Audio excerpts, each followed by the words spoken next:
Sri Shukdev said, dispatched by Kans, the terrible demon Putna, who was given to the practice of killing infants, moved about in towns, villages, etc., killing infants wherever she went.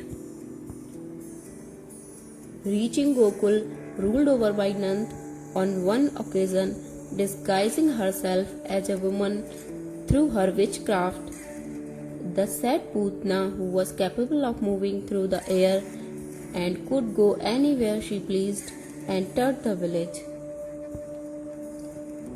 Hunting for infants and propelled by Providence, Putna saw lying in bed in that palace of Nand the child with his immeasurable glory veiled like fire buried under ashes.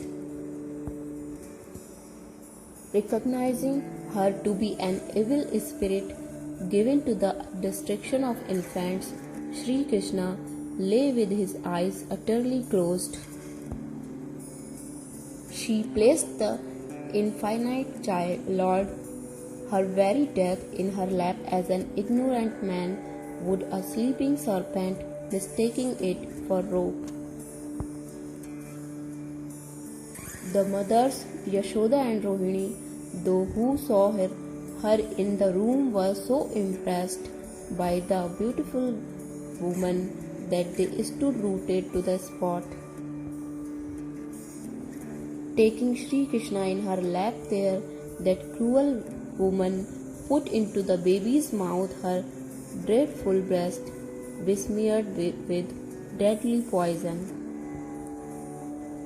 Squeezing it hard with both his hands, the Lord, full of indignation, forthwith sucked the poison along with her life.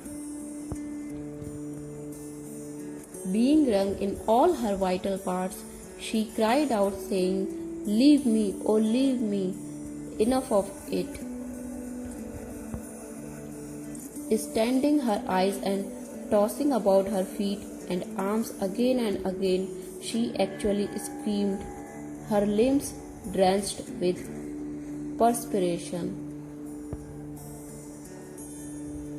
Thus squirming, being tormented at her breasts, she, with her mouth wide open and all of her arms, legs and hair spread out, gave up her life.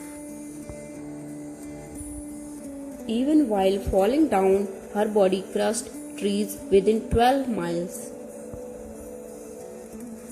People were terrified to see that massive body, and on top of it the child was fearlessly playing. It was quickly picked up by the cowherd women.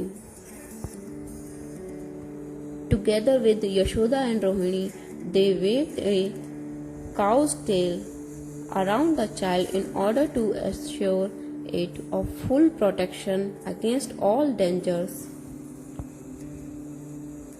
Sri Shukdev said, the cowherds headed by Nand in the meantime had returned from Mathura, and when they saw Putna's body in Vadh, they were all struck with great surprise. Putna, despite her lust to destroy, attained the supreme destination after offering her breast to the Lord. The Supreme Lord embraced her breast and trod her body with his lotus feet that the devotees always have in their hearts and are held in devotion by the ones praised.